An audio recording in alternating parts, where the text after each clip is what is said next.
Hi guys, आज नया topic है magnetic field on the axis of a current carrying circular loop. ठीक है, तो इसमें आप ये देखो कि ये हमारे पास करंट कैरिंग सर्कुलर लूप है। ठीक है, इसमें जो करंट है वो फ्लो कर रहा है, मान लो इस पॉइंट पे बाहर और नीचे जाके घूम के इस पॉइंट पे अंदर। ठीक है ना, तो ये जो करंट कैरिंग लूप है वो आपका व्हाइट बोर्ड के प्लेन के परपेंडिकुलर है। ठीक है ना, हमें मैग्नेटिक फील्ड निकालना है उसकी एक्सिस पर, यानी कि सेंटर से, इस सर्कुलर लूप के सेंटर से जो परपेंडिकुलर लाइन जा रही है उसको एक्सिस कहते हैं। तो उस पे किसी एक्स पॉइंट पे, मतलब कोई पॉइंट पी मान लो जो एक्स डिस्टेंस पे हो, उस पे हमें मैग्नेटिक फील्ड निकालना है। ठीक है ना, तो आओ देखते हैं कैसे निकालेंगे। ये हम निकालेंगे बायोट सवार्ट लॉ से, जो कि मैं आपको पिछले वीडियो में पढ़ा चुका हूं। ठीक है, तो सबसे पहले तो ये देखो, आप लिखो magnitude of the magnetic field at point P which is at the distance of x on the axis of the circular loop. ठीक है, वो कैसे लिखोगे आप? न्यू नॉट बाय 4 पाई। हमने यहां अज्यूम किया हुआ है कि ये पूरा सिस्टम वैक्यूम में है, तो हमारा जो कांस्टेंट लगेगा वो न्यू नॉट बाय 4 पाई लगेगा। ठीक है, और फिर magnitude of I D L cross R divided by R cube, ये आपका मैग्नीट्यूड आता है बायोट सवार्ट लॉ से। ठीक है, सबसे पहली बात नोटिस करने वाली ये है कि जो आपने क्या किया है, क्योंकि ये सर्कुलर लूप है, इस करंट का जो डायरेक्शन है वो कांस्टेंट तो नहीं है। पहले ऐसे जाएगा, फिर घूमते घूमते नीचे जाएगा और फिर ऑपोजिट डायरेक्शन में जाएगा और फिर पीछे भी वैसे ही घूमेगा। तो आपको छोटे छोटे एलिमेंट्स लेने पड़ेंगे। ठीक है ना, ये मैं आपको समझा चुका हूं कि जब करंट का डायरेक्शन कांस्टेंट नहीं होता तो डीएल एलिमेंट लेते हो और उसके बाद आप बायोट सवार्ट लॉ लगाते हो। ठीक है ना, तो आपको छोटे छोटे एलिमेंट लेने पड़ेंगे डीएल। तो पर आप ये समझना कि क्योंकि ये सर्कुलर लूप है, हर डीएल एलिमेंट जो है वो सिमेट्रिकली प्लेस्ड है with respect to the axis. ठीक है ना, क्योंकि एक्सिस तो सेंटर से पास कर रही है, तो हर पॉइंट उसके लिए सिमेट्रिकल है। तो हम एक पॉइंट के लिए निकालते हैं, फिर सारे पॉइंट्स के लिए इंटीग्रेट कर देंगे। ठीक है, तो डीएल जो है वो परपेंडिकुलर है आपके रेडियस वेक्टर, जो पोजीशन वेक्टर के, सॉरी ये रेडियस वेक्टर नहीं है, ये पोजीशन वेक्टर है आर। ठीक है, पोजीशन वेक्टर किस चीज का? इस डीएल एलिमेंट से इस पॉइंट पी जिस पे हम वो निकाल रहे हैं मैग्नेटिक फील्ड, उसका ये पोजीशन वेक्टर है। ठीक है, आर। तो अब आप ये सोचो ये परपेंडिकुलर कैसे है डीएल। ठीक है, डीएल किस डायरेक्शन में लेते हैं? करंट के डायरेक्शन में लेते हैं, यानी आउटसाइड द बोर्ड ले रहे हैं। ठीक है ना, ये जो आर वेक्टर है देखो वो इस व्हाइट बोर्ड के प्लेन में है। ठीक है, आप ये समझो करंट जो है वो, ये तो मैं 3D बना नहीं सकता सर्कुलर लूप, लेकिन अगर होता तो ये करंट बाहर को आ रहा होता। ठीक है ना, perpendicular to the white board. और जो पोजीशन वेक्टर है वो इस पॉइंट को, डीएल एलिमेंट को पी पॉइंट से जोड़ता है। ये दोनों पॉइंट्स डीएल और पी ये व्हाइट बोर्ड के प्लेन में है। इसका मतलब जो डीएल एलिमेंट परपेंडिकुलर है, डीएल एलिमेंट का डायरेक्शन है वो आर वेक्टर के परपेंडिकुलर है। ठीक है ना, आई होप ये थोड़ा सोचने वाली बात है, इसलिए मैं दोबारा समझा देता हूं आपको। डीएल एलिमेंट जो है उसका डायरेक्शन हम करंट के डायरेक्शन में लेंगे, और करंट का डायरेक्शन जो है out of the plane of the white board है।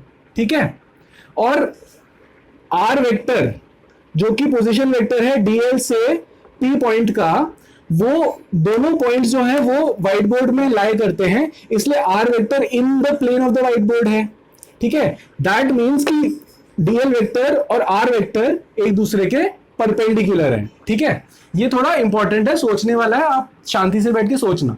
वैसे ही कोई भी डीएल एलिमेंट ले लो, इधर ले लो डीएल एलिमेंट, इधर ले लो डीएल एलिमेंट, इधर ले लो, सारे सिमेट्रिकल हैं, तो कोई भी डीएल एलिमेंट उसके रिस्पेक्टिव आर वेक्टर से, मतलब इधर वाला डीएल एलिमेंट से ये वाला आर वेक्टर बनेगा।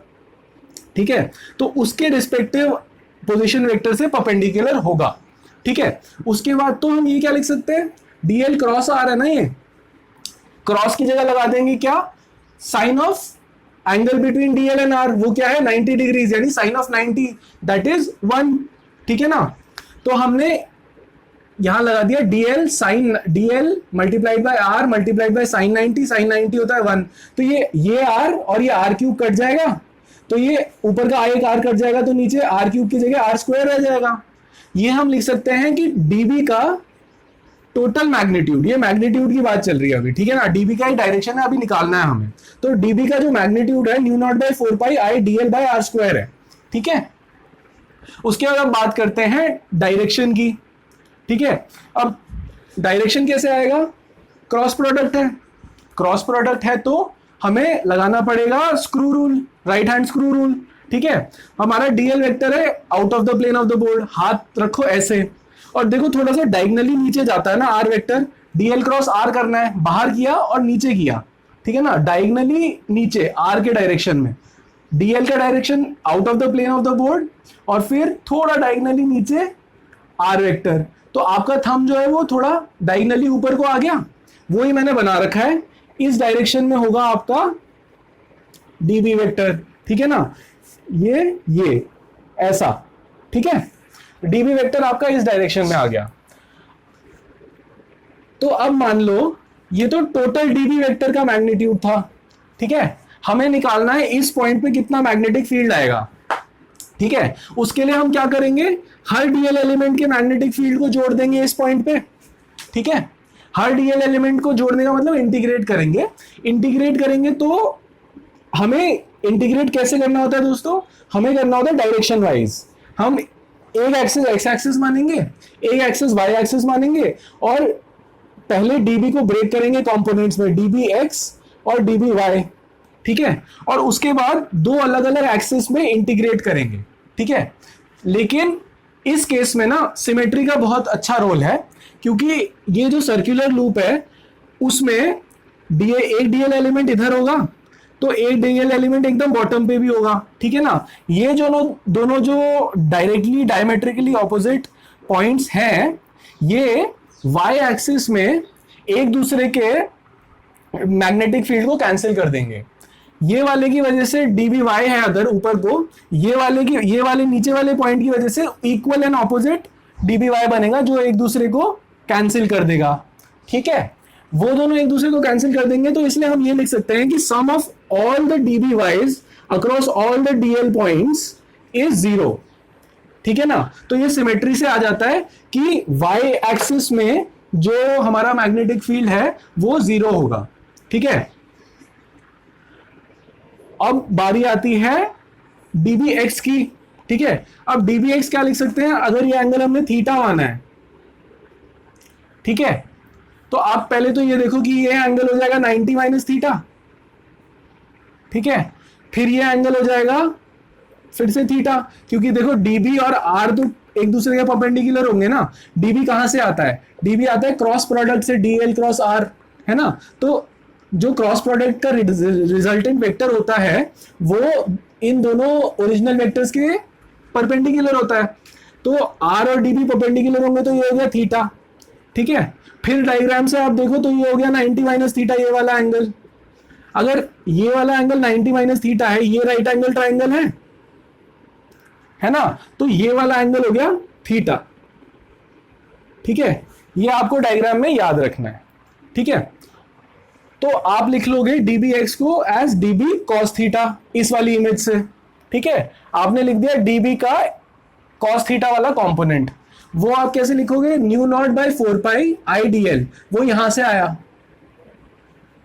ठीक है, mu naught by 4 pi I DL by R square D, B ये है आपका कॉस थीटा वाला part, radius of the circular loop divided by the magnitude of the position vector, यानी आर अगर आपका रेडियस होता सर्कुलर लूप का, और ये हाइपोटेन्यूज है ना राइट एंगल ट्राइंगल का, उसका मैग्नीट्यूड क्या होगा, मैग्नीट्यूड ऑफ आर, है ना, बेस अपॉन हाइपोटेन्यूज करोगे आप, ठीक है, तो radius of the circular loop divided by the magnitude of the position vector of the point P, ठीक है ना। और ये याद रखना कि ये जो मैग्नीट्यूड ऑफ पोजीशन वेक्टर है ना पॉइंट पी का, वो हर डीएल एलिमेंट के लिए मैग्नीट्यूड वाइज सेम होगा, ठीक है ना, क्योंकि सिमेट्रिकली लोकेटेड है कोई भी पॉइंट ऑन द एक्सिस हर एक एलिमेंट से इस सर्कुलर लूप के, ठीक है। तो ये मैग्नीट्यूड वाइज हर एक एलिमेंट के लिए सेम रहेगा, ठीक है ना। अब आप पाइथागोरस थ्योरम लगाओ,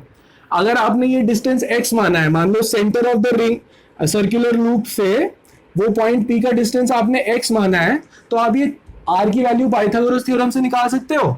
r is equal to underscore capital R square यानी radius square plus x square, ठीक है ना। ये आपका r आ जाएगा, तो उससे आप यहां पे r सब्सटीट्यूट कर लो, तो आपका ये टोटल b आ जाएगा।